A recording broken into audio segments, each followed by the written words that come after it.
माता संतोषी का व्रत पूजन करने से धन, विवाह, संतानादि भौतिक सुखों में वृद्धि होती है। यह व्रत शुक्ल पक्ष के प्रथम शुक्रवार से शुरू किया जाता है। संतोषी माता के व्रत की पूजन विधि। सुख सौभाग्य की कामना से माता संतोषी के 16 शुक्रवार तक व्रत किए जाने का विधान है। सूर्योदय से पहले उठकर घर की सफाई इत्यादि पूर्ण कर ले। स्नानादि के पश्चात घर में किसी सुंदर व पवित्र जगह पर माता संतोषी की प्रतिमा या चित्र स्थापित करें। तारांकन माता संतोषी के सम्मुख एक कलश जल भर कर रखें। कलश के ऊपर एक कटोरा भरकर गुड़ व चना रखें। माता के समक्ष एक घी का दीपक जलाएं। माता को अक्षत, फूल, सुगंधित गंध, नारियल, लाल वस्त्र या चुनरी अर्पित करें। तारांकन माता संतोषी को गुड़ व चने का भोग लगाएं। तारांकन संतोषी माता की जय बोलकर माता की कथा आरंभ करें। इस व्रत को करने वाला कथा कहते व सुनते समय हाथ में गुड़ और भुने हुए चने रखे। सुनने वाला प्रगट, संतोषी माता की जय, इस प्रकार जय जयकार मुख से बोलता जावे। कथा समाप्त होने पर हाथ का गुड़ और चना गाय को खिला देवे। कलश के ऊपर रखा गुड़ और चना सभी को प्रसाद के रूप में बांट देवे। कथा से पहले कलश को जल से भरे और उसके ऊपर गुड़ व चने से भरा कटोरा रखे। कथा समाप्त होने और आरती होने के बाद कलश के जल को घर में सब जगहों पर छिड़के और बचा हुआ जल तुलसी की क्यारी में सींच देवे। बाजार से गुड़ मोल लेकर और यदि गुड़ घर में हो तो वही काम में लेकर व्रत करे। व्रत करने वाले को श्रद्धा और प्रेम से प्रसन्न मन से व्रत करना चाहिए। विशेष, इस दिन व्रत करने वाले स्त्री पुरुष को ना ही खट्टी चीजें हाथ लगानी चाहिए और ना ही खानी चाहिए। संतोषी माता की व्रत कथा। एक बुधिया थी जिसके 7 बेटे थे। उनमें से 6 कमाते थे और एक न कमाने वाला था।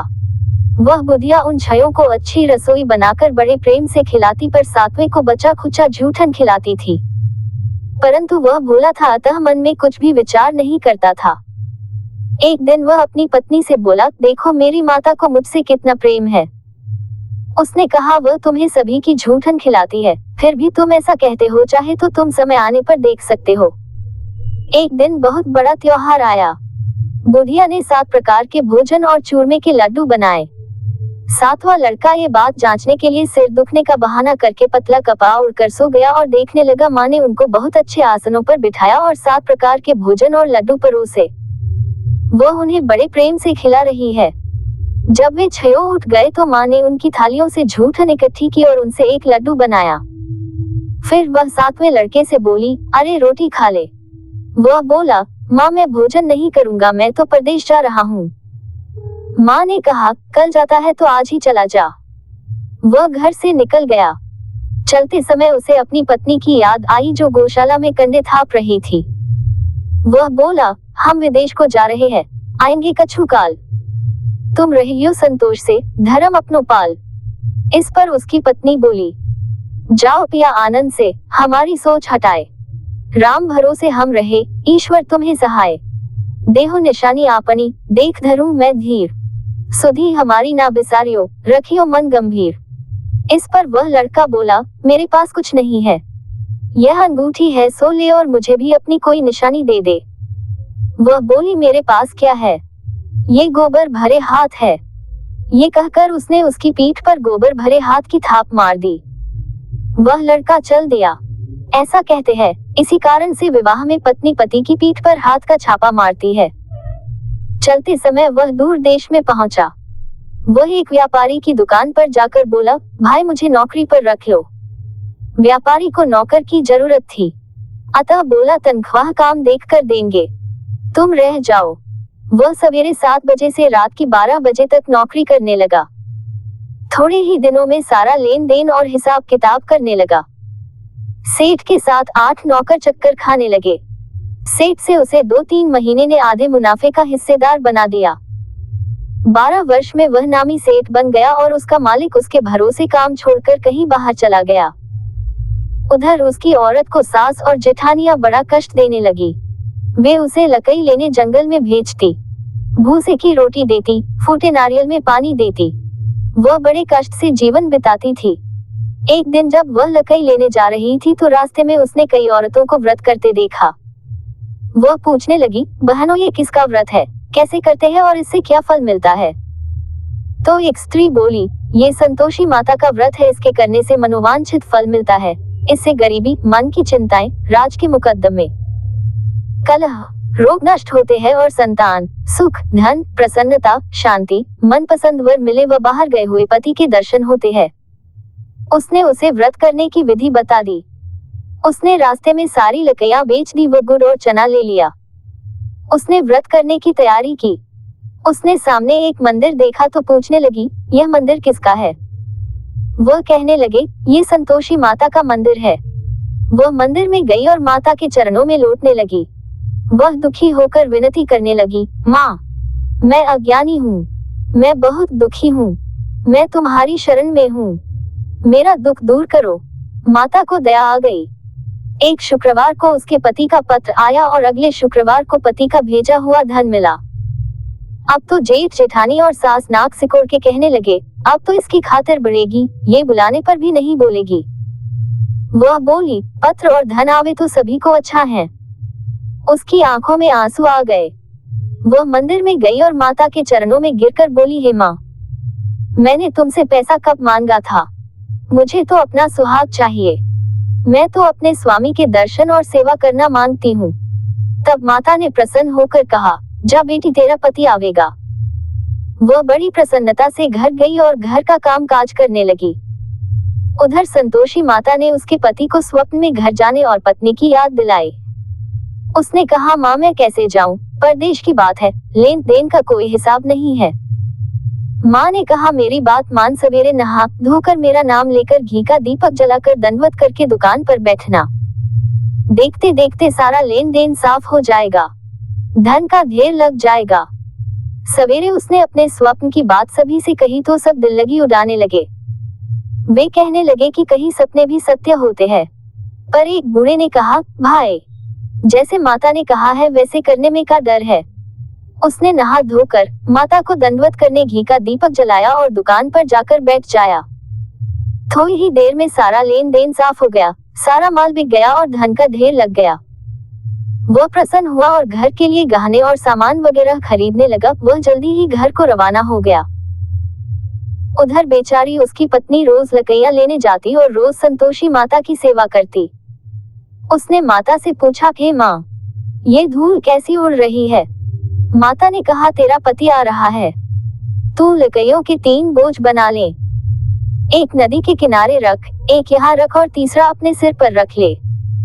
तेरे पति के दिल में उस लकड़ी के गट्ठे को देखकर मोह पैदा होगा। जब वह यहाँ रुककर नाश्ता पानी करके घर जाएगा, तब तू लकड़ियां उठाकर घर जाना और चौक के बीच में गट्ठा डालकर जोर जोर से 3 आवाजें लगाना, सासू जी, लकड़ियों का गट्ठा लो, भूसे की रोटी दो और नारियल के खोपटे में पानी दो। आज मेहमान कौन आया है? इसने माँ के चरण छुए और उसके कहे अनुसार सारा कार्य किया। वह तीसरा गट्ठर लेकर घर गई और चौक में डालकर कहने लगी, सासू जी, लकड़ियों का गट्ठर लो, भूसे की रोटी दो, नारियल के खोपटे में पानी दो, आज मेहमान कौन आया है? ये सुनकर सास बाहर आकर कपट भरे वचनों से उसके दिए हुए कष्टों को भुलाने ले लिए कहने लगी, बेटी, तेरा पति आया है, आप मीठा भात और भोजन कर और गहने कपड़े पहन। अपनी माँ के ऐसे वचन सुनकर उसका पति बाहर आया और अपनी पत्नी के हाथ में अंगूठी देखकर व्याकुल हो उठा। उसने पूछा, ये कौन है? माँ ने कहा, ये तेरी बहू है, आज 12 बरस हो गए, ये दिन भर घूमती फिरती है, काम काज करती नहीं है, तुझे देखकर नखरे करती है। वह बोला, ठीक है, मैंने तुझे और इसे देख लिया है, अब मुझे दूसरे घर की चाबी दे दो, मैं उसमें रहूंगा।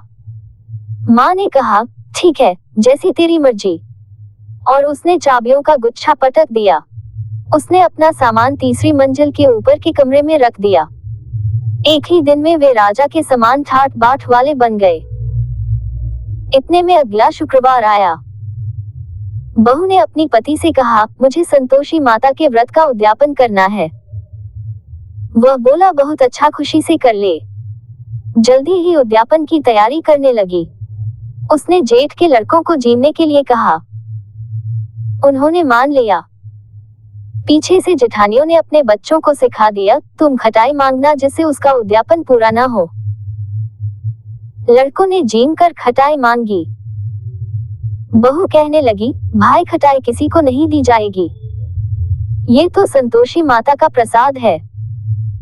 लड़के खड़े हो गए और बोले पैसा लाओ। वह बोली कुछ न समझ सकी उनका क्या भेद है। उसने पैसे दे दिए और वे इमली की खटाई मंगाकर खाने लगे। इस पर संतोषी माता ने उस पर रोष किया। राजा के दूत उसके पति को पकड़कर ले गए। वह बेचारी बड़ी दुखी हुई और रोती हुई माताजी के मंदिर में गई और उनके चरणों में गिरकर कहने लगी, हे माता, ये क्या किया? हंसाकर अब तुम मुझे क्यों रुलाने लगी? माता बोली, पुत्री, मुझे दुख है कि तुमने अभिमान करके मेरा व्रत तोड़ा है और इतनी जल्दी सब बातें भुला दी। वह कहने लगी, माता, मेरा कोई अपराध नहीं है, मुझे तो लड़कों ने भूल में दल दिया, मैंने भूल से ही उन्हें पैसे दे दिए। माँ, मुझे क्षमा करो, मैं दोबारा तुम्हारा उद्यापन करूंगी। माता बोली, जा, तेरा पति रास्ते में आता हुआ ही मिलेगा। उसे रास्ते में उसका पति मिला। उसके पूछने पर वह बोला, राजा ने मुझे बुलाया था, मैं उससे मिलने गया था। वे फिर घर चले गए। कुछ ही दिन बाद फिर शुक्रवार आया। वह दोबारा पति की आज्ञा से उद्यापन करने लगी। उसने फिर जेठ के लड़कों को बुलावा दिया। जेठानियों ने फिर वही बात सिखा दी। लड़के भोजन की बात पर फिर खटाई मांगने लगे। उसने कहा, खटाई कुछ भी नहीं मिलेगी, आना हो तो आओ। ये कहकर वह ब्राह्मणों के लड़कों को लाकर भोजन कराने लगी। यथाशक्ति उसने उन्हें दक्षिणा दी। संतोषी माता उस पर बड़ी प्रसन्न हुई। माता की कृपा से 9वें मास में उसके एक चंद्रमा के समान सुंदर पुत्र हुआ। अपने पुत्र को लेकर वह रोजाना मंदिर जाने लगी। एक दिन संतोषी माता ने सोचा कि यह रोज यहाँ आती है, आज मैं इसके घर चलूं, इसका सासरा देखूं। ये सोचकर उसने एक भयानक रूप बनाया। गुड़ व चने से सना मुख, ऊपर को सूंड के समान होठ, जिन पर मक्खियां भिनभिना रही थी। इसी सूरत में वह उसके घर गई। देहली में पांव रखते ही उसकी सास बोली, देखो कोई डाकिन आ रही है, इसे भगाओ नहीं तो किसी को खा जाएगी। लड़के भागकर खिड़की बंद करने लगे। 7वें लड़के की बहू खिड़की से देख रही थी। वह वहीं से चिल्लाने लगी, आज मेरी माता मेरे ही घर आई है। ये कहकर उसने बच्चे को दूध पीने से हटाया। इतने में सास बोली, पगली किसे देखकर उतावली हुई है, बच्चे को पटक दिया है। इतने में संतोषी माता के प्रताप से वहां लड़के ही लड़के नजर आने लगे। बहू बोली, सासू जी, मैं जिसका व्रत करती हूँ, ये वो ही संतोषी माता है। ये कहकर उसने सारी खिड़कियां खोल दी। सबने संतोषी माता के चरण पकड़ लिए और विनती कर कहने लगे, हे माता, हम मूर्ख हैं, अज्ञानी है, पापिनी है, तुम्हारे व्रत की विधि हम नहीं जानती, तुम्हारा व्रत भंग कर हमने बहुत बड़ा अपराध किया है। हे जगत माता, आप हमारा अपराध क्षमा करो। इस पर माता उन पर प्रसन्न हुई। बहू को जैसा फल दिया वैसा माता सबको दे।